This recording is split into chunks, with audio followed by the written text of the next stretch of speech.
What's up? Welcome back, AfterBuzzers. Real Housewives of Potomac, baby. We are back. Season 4, Episode 1. That's the way the cookie crumbles. We're talking Gizelle. We're talking Karen. We're talking smooches. All that and more coming up for you next. You're tuned in to AfterBuzz TV, the ESPN of TV talk. Now, let the buzz begin. What's up, party people? Yay! Welcome back. I'm so glad the season has started. Welcome back, you guys. My name is Erika. I am your host. I couldn't do it without my girl, Lauren Mayo. Give it up. Hey guys, happy to be back. Episode 1, season 4. Crazy. Yes. And they started out with them as early as possible.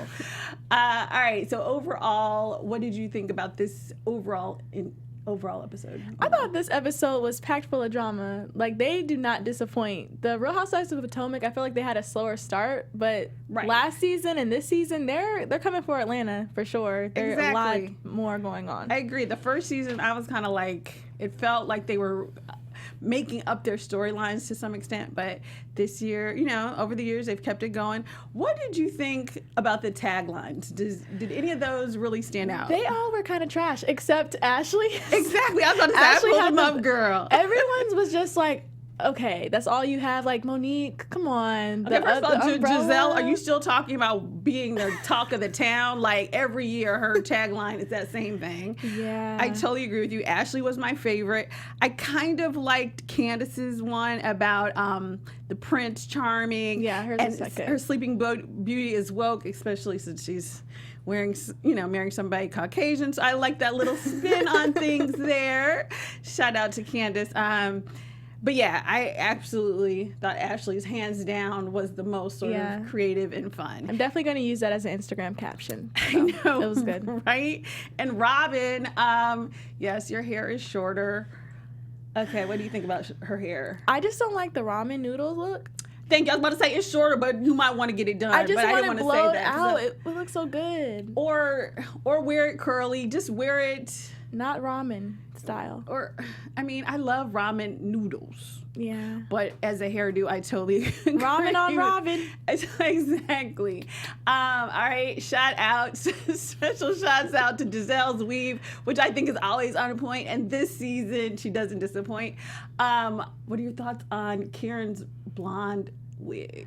Karen is pretty snatched. She, I feel like, has come the furthest as far as her looks. Like, did she have surgery? What, I don't know. She looks amazing, but she looks great. I know blondes are supposed to have more fun, but I don't know. I think her hair is okay. It could be okay. It could be a little bit more ash blonde. I agree. But one thing I do like about Karen is she always changes it up. So I'm sure next week she'll be wearing something different. So I am not going to throw too much shade on her wig because we have all day for that. All right. So we start off with Gizelle and her girls, which I love. Yeah, I like cute. the scenes with the children because I feel like everybody on Potomac that has kids are pretty cool and comfortable in their parent roles. Yeah. And I like to see them interact. So how do you think about Gizelle getting her bake on with the girls? I find a trend, not just on Potomac, but I feel like the kids of the housewives, you see this a lot on New Jersey, they're more mature than the parents a lot of the times. Like, they're always getting their moms together. Like, she was like, maybe you shouldn't have told that joke. Like, that wasn't nice. Are you mean? Like, I feel like these kids are so mature, and the parents are kind of acting like the kids sometimes. Exactly, with absolutely. The other ladies. And especially with Giselle and her daughters. I feel like her daughters are pretty young. They're basically like middle school age, but they are they seem to be very grounded, and they do kind of school her and give her good advice. So, surprising to all of us, I guess, Giselle is back with Sherman. I'm not surprised. I mean, I am kind of, because I'm like, she seems like when she lets people go, she let them go. But she took them back. And what do you think, Lauren, about dating someone and being in therapy? You know what? It's crazy because I actually, in college, I know 2 people while they were in college. And I'm like, this is too much. I know a lot of people who did it too, and I was kind of like, no, I need a 22. relationship before I pay in therapy bills. Yeah, it's common. I feel like a lot of people are doing it. I don't think it's something I would do. I mean, hopefully Sherman's paying for it, but I mean, okay. I mean, theoretically, maybe it's covered under someone's insurance, but I hope so. But yeah, I don't know. It's interesting because it does show a level of commitment, I think, to go to therapy each week and agree to work on it with this person, et cetera, et cetera. So I do appreciate that there's a level of commitment there, but I feel like it shouldn't be that much work. Because it wasn't like her and Sherman, you know who needs to be in therapy? Robyn and Juan. But it's not like they have that kind of history. Like, Sherman and Giselle, pretty much, they've been together a year and then they broke up? Like, shouldn't that be the easy phase, no? I mean, it's interesting because here's what I thought. When they first started the episode and she was talking about being back with Sherman, first I was like, oh, okay, she's backsliding. Because everybody knows how it is. You had an ex that you always still be hooking up with. So that's what I thought initially until she's like, okay, and I feel like she's just like, all right, well, I don't want him to think he's just going to get some, so I'm going to go to a therapist with him. But I appreciate, and especially if she's going to have him around her daughters. Yeah, that's true. I think that is a level of commitment there that is a big deal.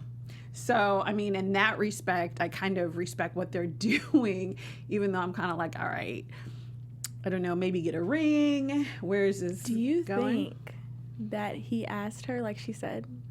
Like, he came crawling back after 8 months? Do you believe that? Or do you think she kind of, like, came to him? What I think is kind of like what I said. I think they started off backsliding. Yeah.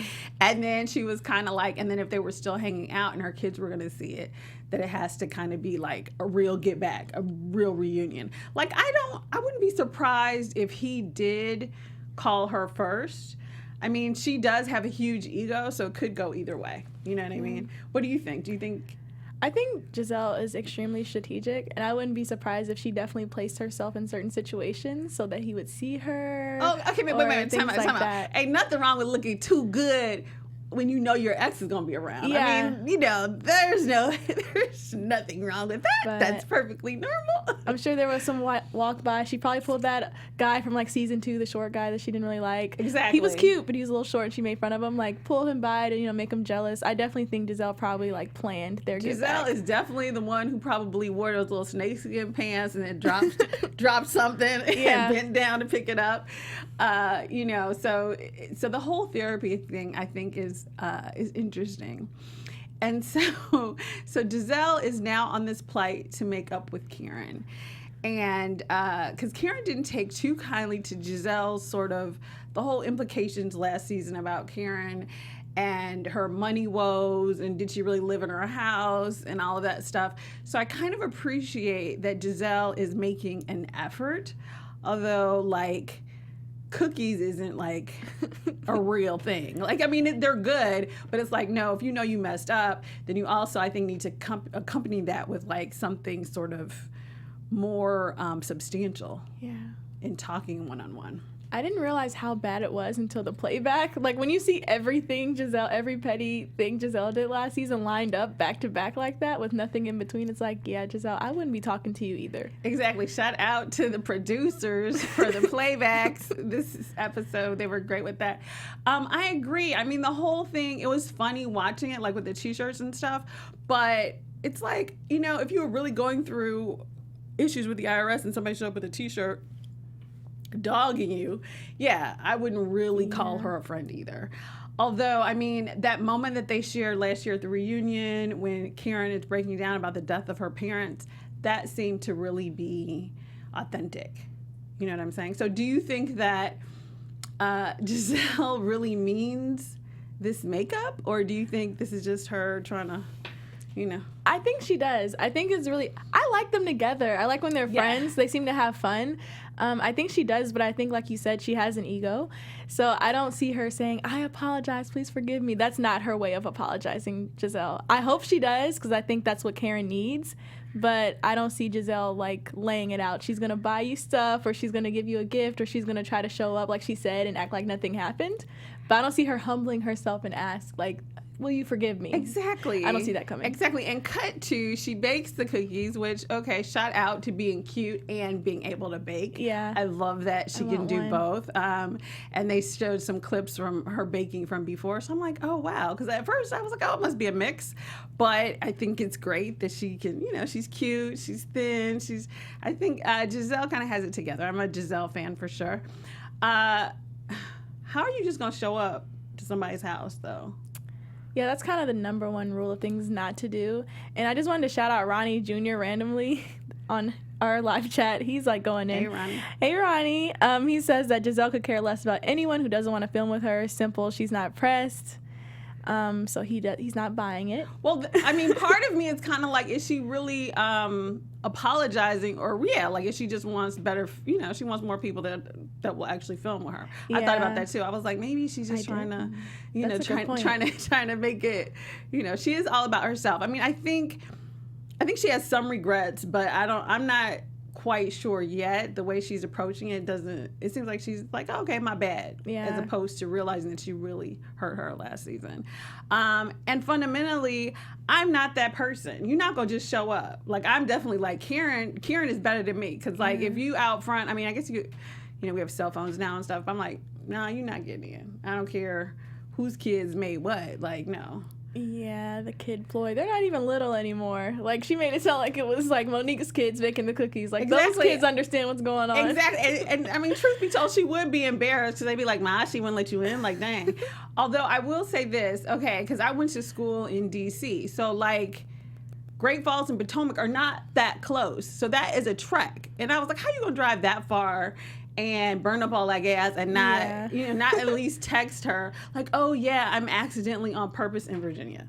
Like, it's not super, super far, but it's far enough where you're not just going to be, you're going to be mad and stank that you wasted your gas. Maybe she was already going to visit Sherman and she just tried to squeeze. Dun, dun, dun. Yes, we will have to find out where Sherman is living to see if she's like, let me squeeze in Karen in between a booty call. That would be actually interesting way to do things.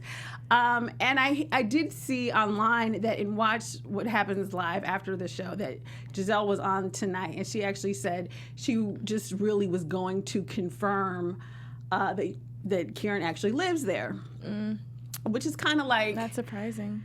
Not surprising, but trifling, because you already did the Pizza Man gag last season, okay? So, to me, I feel like if she, for her to make those comments later live tonight, then it's like, oh, okay, now it just makes your apology seem like disingenuous, like not authentic, because it's like, okay, if you were really going to say you're sorry, I don't know why you just popping up, but to go back later and still throw shade is kind of like, ugh. But she probably since then has gotten her feelings hurt by Karen, and that's just her ego defense mechanism. That's true. We haven't seen the whole season yet, so maybe that's what's so interesting, I think, with all the Real Housewives that you watch, is because there's so much into social media, and like we know so much that's going on, like with Ashley and Michael right now versus when they taped, that it's always interesting to see, they may have broken up and made back up, and then when they see what that person did to them again, now they're on the outs again. So that's so funny. Now, here's the thing, a little tidbit, because I had to go back and rewatch it tonight. Does Karen really live there? So Karen never actually got the pizza, okay? And for those of you viewers who watch closely, Karen also doesn't know how to operate her own oven. So... does she really live there? Are so or shady. Is she like Ava? Is she just filming there? Drop down what you think in the comments, guys. Exactly. Does Karen really live in this home? And how long has she been there? How has she been there for a year? She doesn't know how to use the oven yet. Okay, you got me stumped at the oven. I want her to live there. I really do. I really hope she's not pretending to live there. But some women don't cook, or some people don't cook. Maybe she's just... Well, she was trying, and the salmon looked great until she couldn't. I had to go back. I was like, wait, is she really not knowing how? Because if she had just moved, then I probably would have cut her some slack. But this is the same house she was in last season, so theoretically, she was in the house. No, I'm just joking, Karen. I'm sure you live there. I'm sure you live there. I'm going to ride for you, Karen. I really want to believe you're not lying about your home. Okay, so and here's the thing, though, for me about Karen is I don't care. You know what I'm saying? To me, it's more about the lying than about whether you live there or don't live there. So if she doesn't live there, or she's just there because, or they're renting, or I don't really care what it is, but I think as a viewer, I just want to feel like you're being truthful and honest about what you're going through. Like, that's why we sit there and watch. Well, all the viewers in the comments are with you. No one believes. Joseph Bose in the live chat says, I don't think Karen lives there full time. Maybe she rents it during production. Exactly, which I don't even see a problem with that, but don't fake the funk. Very Love and Hip Hop-esque, because everybody on Love and Hip Hop. Exactly. That's a whole other story. And that was a whole big thing on Real Housewives of Atlanta as well. It's like, nobody really cares, you know what I'm saying? I mean, Robyn was like in a townhouse, you know what I'm saying? So nobody really cares, but we just want you to be straight up. Of which, moving on to Karen, and I know Karen is going through a lot, grieving for her parents still, so I'm not going to be too hard on her. But what are your thoughts about Karen and her rent-a-friend, Matt? I don't trust Matt. Okay, first of all, I feel like, and I have a tweet about this later, I feel like Matt is like freaking hired by the studio. Like, who are you? And he's like, oh, he's a good friend. Girl, you pay him. Anybody you pay, like, they work, that's your employee. You know what I'm saying? The 12 years is the concern, because it's like, how have you known him for 12 years of your life? Unless y'all are family friends. Like, are you friends with his parents? Like, I don't know. I don't know. It's a lot of unanswered questions. Did he Where are work? the pictures? I don't know. But it just, the whole, him being her sister, he seems okay on the show either way. But to me, it's like she's trying to build up this friendship as more than what it is. Like, if he's your assistant, like, I watch Real Houses of New York. A lot of people have assistants. Ain't nothing wrong with that. We can see your assistant every week. But, oh, he's my friend. Girl, I don't know. I don't trust him. And I feel like he wasn't always assistant. Like, I feel like his title keeps changing. I don't know. He just seems shady. Right. She changes his title because the girls mentioned that last season. And, I mean, he seems okay. Yeah, he just seems like somebody that you pay every 2 weeks. That's it. And so, which... There's nothing wrong with that. I mean, they're so nice to you at Trader Joe's. That doesn't mean that they're your friends. Trader Joe's. I'm pretty sure their relationship's a little deeper than anyone's relationship with their grocer. I don't think it's that bad. It's like, it's really, the pizza man can be very friendly to you. That does not mean, it's like that Postmate commercial. They're very nice, but they're delivering, they're doing something. So I don't know. I mean, the whole thing with Matt, I feel like I'm not going to go too hard on it, but maybe it'll develop more in the season. Maybe, maybe, because to me, he doesn't feel like a friend of the show. He feels like it doesn't flow. Yeah, it just seems like he's more of an employee flavor than, Employee flavor. Last one, I got to get this one in. I'm sorry. Spencer Whitelow says 12 years is a long time to be a health aide. Y'all better leave Karen alone. She is healthy and snatched, okay? I thought he was an attorney. 12 years. Well, whatever. Well, he's been downgraded because I thought she said he was an attorney at one point. Yeah. But now he's her assistant. So it's like, it's nothing wrong. Matt, it's nothing wrong with taking notes. We have no shade. There's nothing wrong with sending emails from people. That's fine. There's nothing wrong with it. Honest living. That's it. Okay. So we'll talk about the two romantic couples. So on one hand, we have Robyn and Juan and Ashley and Michael. Now, I will say a lot of people on Twitter online today were cringing at the Ashley and Michael scene. What were your feelings on it? I felt violated. I felt disgusted. The strawberry, it was just, why are we watching this? We could have done without the scene. Okay, and the whipped cream, I was like... It wasn't natural. She was like force-feeding the strawberry with her mouth into his, and even the way it was just uncomfortable. Yeah, it was like... I don't think he likes her. It was like one of those networks, I'm not going to say them, but late night networks where it's like, it's not really porn, but you're like, what are you all doing? Way too much to be on Bravo. It was too much.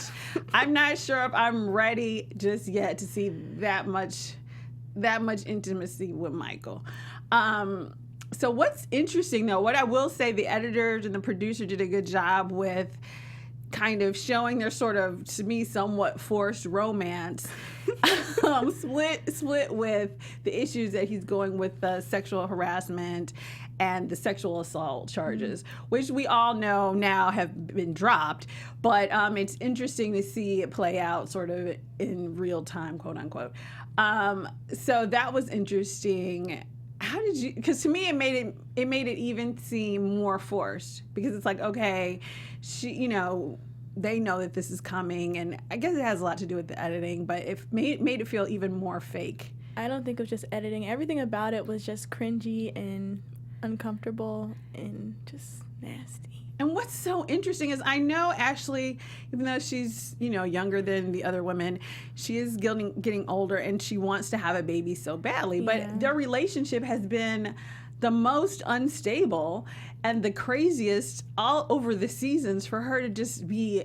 I mean, we all know now that she's pregnant, but I was kind of like worried about that anyway. Like, I was like, wow, is she really? Because he seems. I just wonder why him. Like, Ashley is a gorgeous girl. She seems to be well connected. I'm just like, why him? I know he's, he has the money. That probably helps. But I feel like she could also find like a rich guy who's like wants to be with her and wants to support her and give her the baby without an issue. Right, exactly. I mean, to some extent, when it's like, why him? It's like, can't you find somebody rich and cute? Yeah. Or at least that wants to touch you on TV. Yes. Or have your baby. Yes. Well, apparently she found a way to make it happen. But at this point, I guess she's not quite pregnant yet. And so it's so interesting to see kind of them really forcing their sexual chemistry. And we don't need to see it. That's. I hope it ends here. I think I don't need anything else. Yeah. So right now, her whole sort of seems like their storyline is really going to be based on getting pregnant and dealing with these sexual assault charges, which are still interesting because it's like, it's kind of scary that she's doing this whole whipped cream thing. And then, as we all know, the sexual assault charges are with the guy. And the grinder incident with the guy. And then, I mean, if those of us, I want to say it's season 1, he was hitting people on the butt. So men on the butt. So we've, but whatever, Michael, do you. We support you and whatever your choices are on this show. We support everything you do. This is a safe space at AfterBuzz. We love you. Yes. Okay. Candiace. Why aren't you married yet? That's what I want to know. Like, I didn't realize the proposal was 2 years ago. Oh my God. This is like that show, is it Bridezilla? I feel like I've watched 85 episodes of Bridezilla. Like, she has been planning this wedding ever since she's been on the show. I feel like the mother is more of a Bridezilla than her, though. Like, it's scary. Well, not so much. Here's the thing. I don't really think Candiace is so horrible in planning her wedding, really. I just feel like for some reason it's just dragged on for so. This is like the longest engagement. It feels long to me anyway. You know what I'm saying? Because I'm like, I was like, they ain't married yet? Like, are we still doing this? Are we still talking about invites? Like, I feel like that was all last season. That's true. Shouldn't the seating chart have been finalized by now? Actually, like, even in the point where they are now, like, that should be kind of like handled. Still talking about shapes of tables. I know. And here's the thing. So we see Candiace and her fiance Chris, and Chris, actually, I kind of like him. I think he's kind of a cool sort of balance to her, prima donna, black princess thing that she has going on. And and it's this whole thing about this brother that was illegitimate. So and I couldn't get this. So if you all know, or do you know, like, were her parents actually married? Because so what it sounded like is like they were dating, they had to break up, and he got somebody pregnant. So I don't understand why it's like so much drama. Exactly. The mother knew that, because even the years apart of the children, Candiace was born 7 or 8 years later. She got married. The mother after knew this. The baby was a toddler, and you still decided to marry this man and have start a family with him. Exactly. And from what Candiace said on the show, she said her parents were together. They break up as you do in college. Yeah. And, he got somebody pregnant as they also do in college. And then got back with her mom. Yeah. Okay. And for her mom, I mean, there does seem something weird there for her mom to be holding on to it 40 years later. It's actually kind of scary. Like, it's been 40 years. got to be misery inside you. And I'm not even trying to talk bad about it. And I mean, I know, terrible. Like, I'm from the Caribbean, so I have a lot of experience and a lot of cousins and a lot of relatives where some children were born inside the marriage, some children were born outside the marriage, and all of those sort of mixed family type scenarios. So I'm well aware of them. But to me, fundamentally, because I know so many people who has siblings like in between them and somebody younger. So their parents were already married, already had a family, and then the husband had a child outside the marriage. And so, and I do know people whose parents or mothers are very much like Dorothy and held on to it. But this was even before the marriage. Like, I don't know. Like, there's so many guys you date now that got a baby. Like, get over it already. That's essentially what it was. Yeah, like, they probably they weren't engaged when this happened. They were just boyfriend and girlfriend, and they were broken up. But then they had broken up. Yeah. So I'm like, he wasn't even with you. Get over yourself. But now here is my question, though, to you. How do you feel about Candiace having so much to say and being so upset? Like, I get why she's upset mostly, but having so much to say and she ain't paying for nothing. I get it. I think that their relationship is a little toxic. I feel like it's kind of the stories you hear when people are like, well, don't, depend fully on a man financially. It's kind of the same dynamic, but with her mom. I feel like her mom governs every aspect of her life and always holds that financial piece over her. And the wedding has just made it even worse because that's the one day that it is supposed to be about the bride. And the mom is just, so I actually kind of get more than I did before. Right. In this episode, I really get because her mom is kind of miserable. And she's trying, that's probably how she controls the people around her is through finances. You know what I'm saying? I agree, although and I guess to me, I feel some kind of a way about it because if all her mom did was pay for her wedding, like theoretically, traditionally, the bride's family pays for the wedding. So if it was just the wedding, then I would be like, okay. But if your parents are totally supporting you, like if you basically a trust fund baby, really, and your parents are financing your entire life, then you might as well be in high school. You got to do what they say. True. She has to break free. I don't know if she's going to because she wants this independence and this like ability to live her own life, but you're not going to be able to, not with the mother you have. You're not going to be able to have that. And I was very touched by the comment that she made, like, she even referenced to it, it isn't about you writing the checks. I want you to, kind of be there for me. And I do feel for that. Like fundamentally, I feel like her mother should let this thing go about her brother or whatever. But then I did feel like, okay, it is 3 days before your wedding. And as we all have known, we've been here for about 2 years. So why are you waiting till now to bring it up with her? So do you think that it was reasonable for her to wait until now to do it, or should she have told her mother earlier? I feel like they've probably had tiffs about the financial piece this whole time. Right, which they have. Yeah, but as far as the brother, I feel like she's probably just putting it off. Like, that is a tough spot to be in. I couldn't imagine, like, my mom not wanting my brother. I don't know.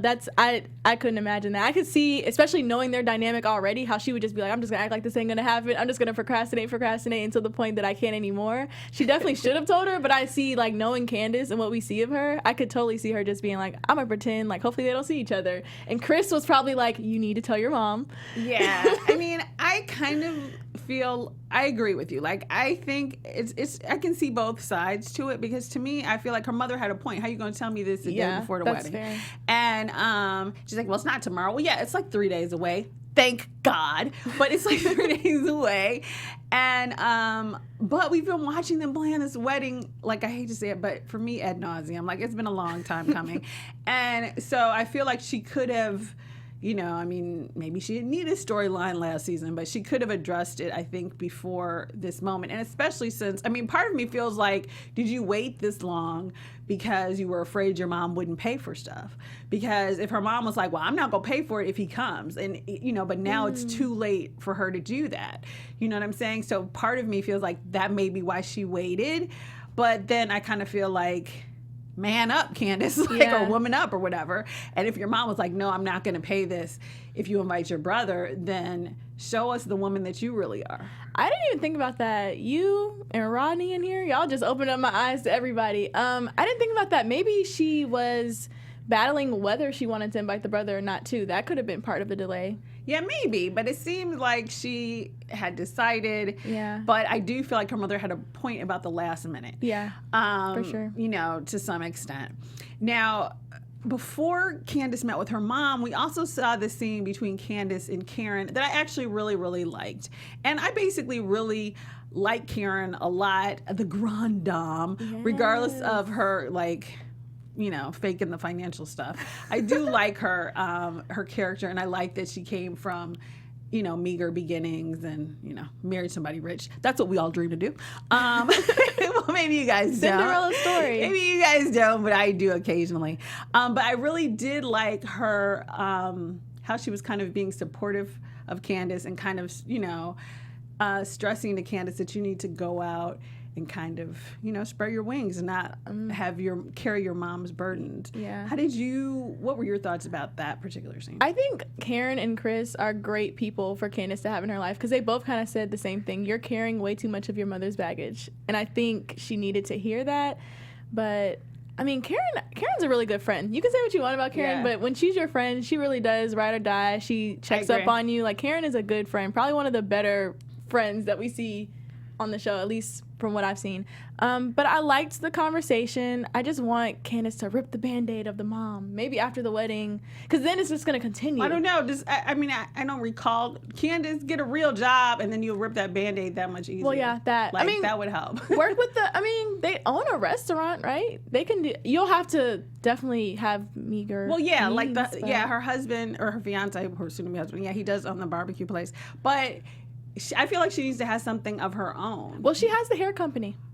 Okay, well, hustle that weave, girl, hustle that weave. But whatever she does, I feel like she needs to have her own money, and it's gonna continue. And maybe you have to struggle for a little bit, like. But I think that would just make her a stronger person. Okay, so before we get out of here, let's talk about Robyn and Juan, like another couple where I'm like, am I in the storyline Twilight Zone? Like, this is the same, you know. But now they're actually sleeping together, so 2 thumbs up. I like them. I think they're so cute together, but I want them to make a decision. What are your thoughts on I'm going to get into the bunnies, but first, I did want to have a special message for everybody. Thank you. I did want to say thank you to everyone watching for making us the ESPN of TV Talk. If you're watching us on YouTube, make sure you're subscribed and give us a big thumbs up. And if you're listening to us on iTunes, give us a 5-star rating because none of the other stars really matter. We so enjoy working here at AfterBuzz, and we appreciate you for supporting us and doing what we love. Yes, we do. Thank you so much for that, Lauren. And yeah, you know, leave comments during the live chat and after, because those comments don't stay. So please leave more comments. I love reading those comments. I do too. So back to the bunny rabbits. Thank you. Robyn and Juan, what are your thoughts?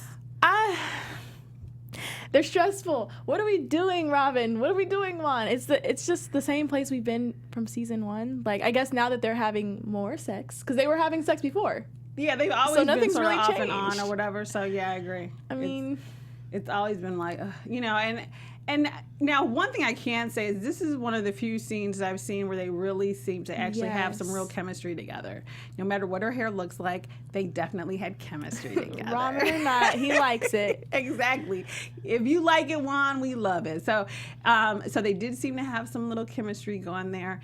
And I really liked that they kind of talked about how they're maturing and, you know, how things are kind of meshing a little bit better. And so that's the thing. I mean, at the end of the day, if she's happy in that relationship, then you know, then I'm happy. You know what I mean? It's like you don't have to be married or whatever if you're happy in what you're doing. I just want her to be happy. I just wonder if she really is happy. But I want her to be. I really want her to be. I want them to work. I want them to work too. The kids are cute. Everybody's cute. I mean, we'll see how this season plays out. Definitely in this episode, it seemed authentic. Because a lot of times it seemed like she was just dealing with nonsense and staying because she wanted her boys to have a good family, which we all want our children, you know, to have a good family.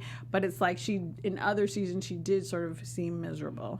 But it makes you wonder because even in the scene, as cute as it was, she said that I I see potential in our relationship, and it's like, at what point do you stop looking at the potential and see it for what it is? Brothers in prison have potential, boo. Yeah. But one of the things she did say too, she made the comment like, I want us to see something about get the romance that we never had. Yeah. And I was like, that's what he said. I was like, never, ever, never, ever, never, ever, ever. Like, that was tough. I was like, wow. So that kind of, so even though this was such a romantic scene, there were a few, lines that still kind of were heavy. It's kind of like, man, okay, But I want to see them pull it out. Like, I do feel like as a couple, they're cute together. Or, I mean, I've never really seen her, because we haven't seen it, but we know he's cheated and done some other things. Or I want her to get him really jealous. Like, to me, she can pull somebody. She's gorgeous. Sure. Go out there, have him looking crazy a couple times, and he might start acting right. I think that's all she needs to do. Like, if she just starts, like, staying in less and going out more, if you will. Exactly. Marriage counseling here at AfterBuzz. It's just that easy. You have the fix. Exactly. Like, and I agree with you. Like, I don't think it's that super, super easy, but I feel like she's always the one like, oh, he's so great. Mm-hmm. And she's also very great. So I'm like, girl, you need to get him to understand what you're bringing to the table too. But if they got married in 2000, that's all she knows. Because they were together through high school and college. I mean, that is all she knows, for sure. Yeah, she needs to date. Go out there, kick it, girl. Get Chocolate City. Get it, girl. But but I do want them. I mean, there's something that kind of you want them to stay together, and they've been together so long, theoretically, really, the whole season, all the seasons. So you want them to maintain. But yeah, I kind of feel like, all right. It's exhausting. Or to me, I do. Sometimes I'm like, okay, is this just your storyline again this season? Is we gonna do this all the episodes? But maybe they'll surprise us. Yes. Robyn gets a boyfriend. Robyn has a date. Or maybe Robyn to have a baby girl. Oh, that'd be cute. That would be so cute. Like, although, I mean, I guess we have enough babies on here. And speaking of which, we did see a cute scene between Monique and Chris. And their kids just steal the thunder every time. And what was your feeling about Chris sort of standing up to Monique and being like, you owe Giselle an apology? What did you think about that? I love Chris. Like, Chris is somebody, like, he's a good model for a husband, at least from what we see. Like, their whole relationship is, like, if anybody had to be goals, which I use that term loosely, it would be them. So I loved it because I feel like they keep each other in check. Exactly. And they're not going to sugarcoat it with each other. They're not going to say, oh, I'm always going to be on your side. It's like, no, I want what's best for you. I want you to do the right thing. So exactly. I like that. I mean, I know that Chris is always team Monique or whatever, but I liked that he was able to kind of pull her back and be like, look, you were wrong. And not only did, do you owe her an apology? Oh, Sherman, now I'm in the gym feeling crazy. So I liked the fact that he was like, the men got to be cool with each other. And I like the fact that he kind of checked her on it. And we will see, it'll be interesting to see how her apology to Giselle actually plays out. I mean, she hasn't been Giselle's biggest. She and Giselle have always been at odds from day one. From I have 4 homes from day one, they have been at odds. So I have hope for her apology, but I'm not really sure about it. All right, well, that wraps up our this episode for you guys. But before we move on, we're going to do a special segment. Ooh. So the first special segment, and this is for you guys in the chat and for you guys out there too. What was your shadiest moment of the episode? Lauren, what was yours? I don't know. There were so many. Not the shadiest. No, it kind of was. Actually, this is an underrated shadiest moment when Giselle's daughter checked her. Because how an 11-year-old gonna check you? I thought that was really cute. It was like baby shade, but I'll do an adult shade one too. A bonus one. Good. Yeah, but it was shady because I'm like, dang, you shouldn't have said that. Yes, your own child knows you're wrong. But honestly, anything Candiace's mother said. Okay, so yeah, I agree with you. So my shadiest moment was when Karen was with Candiace, and she was like, "Isn't that tree dead? Just like its owner, Ashley." That was my winner. That was a good one. That was a good one. And then Candiace's mom with the A licking that whole part was That whole scene. When was she's a like, little I'm dicey. getting married once. The mom was like, okay, or something like that. Like, Oh yeah, I'm getting married once. That was a good one too. I hope she does, just to prove her mom wrong. I do too. All right, so hit us up with your shadiest moments in the chat as well. All right, and so our second special segment is our favorite tweets. Yes. So this first one is by Brownie a la mode. And I am Geek 0513. Candiace, I love this one. Don't let your fiance hype you up to talk back to your mom because he's not paying no wedding bills here. Hashtag ROP. Okay. Brownie, I'm with you, girl. I mean, don't let Chris hype you up and then y'all both homeless. Okay. All right. And the next one is Karen, and this is my heart. I said all this about Matt. Karen and this assistant co-worker friend that came straight out of production. Child, I guess. Holla, Dorothy. I totally agree with you. Oh, no. Great tweet, Dorothy. And the last one, at Dory Simone, staying in a relationship because of potential will potentially have you looking stupid, potentially wasting time that you can't get back, potentially losing sight of the value you hold. Do I need to keep going? No, you don't. Jador, you don't. You hit it, girl. Hashtag RHOP. So you guys definitely tweet us. I'm Erika D. Edwards. We'll give you Lauren's social media. Everybody's tweet at us. Maybe we'll feature you one time. So before we get out of here, we're going to do news and gossip. Yay. Let's see. There it goes. There we go. I like to do the shoulder dance to that one. I'll work on my dancing. All right. First on the news and gossip, guys, baby Raven is graduating. Aww. Karen's daughter. It's crazy. Like, we started the show meeting her, and she was going off to college, and she's graduating. She got it done in 4 years. Shout out to Raven. She's graduating from Penn State this weekend. So shout out to her. Congrats, Raven. I love Raven. That's a shot of her and her sorority sisters. Oh. So she, had a full Is she a Zeta experience. I do not know the name. Okay, we won't put it out there this She's week. not a Zeta, though. Okay. The last word is Theta. I clearly was not in Penn Hill. Right, no worries. Okay. And big news for the word on the street herself, as we like to call her. Miss Gizelle Bryant's book is out. My Word, the stories of her being a pastor's wife, loosely based off of her life, being married to Jamal Bryant, and all of his scandals and infidelities. It's on Amazon if you guys want to get it. Check it out. I know I will. All right, you guys. Before we get out of here, we're going to do rapid fire predictions. Your AfterBuzz TV predictions. Okay, rapid fire. I predict that the conflict with Monique, the apology with Monique and Giselle, is not going to go well at all. I predict that people are going to fall out with Ashley because Ashley's going to continue to be messy while she's pursuing her baby. And I predict that Robyn and Juan are going to stay in the same place. I agree with all of those. I feel like Monique and Giselle are just going to it's going to get worse.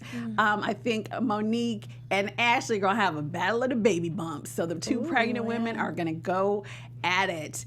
And I do think eventually Karen and Giselle will get back together. I am hoping. Yeah, that'd be cute. That will be cute. All right, you guys, thank you so much for joining us. Episode 1 was a blast.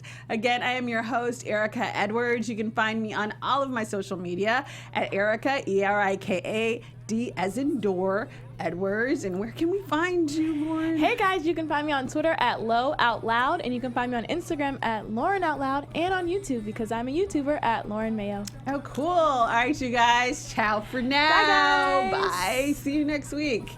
Our founder, subscribe, Kevin all that good Undergaro, stuff. and me, Maria Menounos, would like to thank you for tuning in to AfterBuzz TV. Remember, we're not just the first, we're the biggest in the world, and we're the only destination for all your favorite TV shows. Whatever you crave, we've got it. So go to AfterBuzzTV.com and check out our lineup. Buzz you later. The views expressed herein are those of the hosts only and do not necessarily reflect the views of AfterBuzz TV or its owners or principals.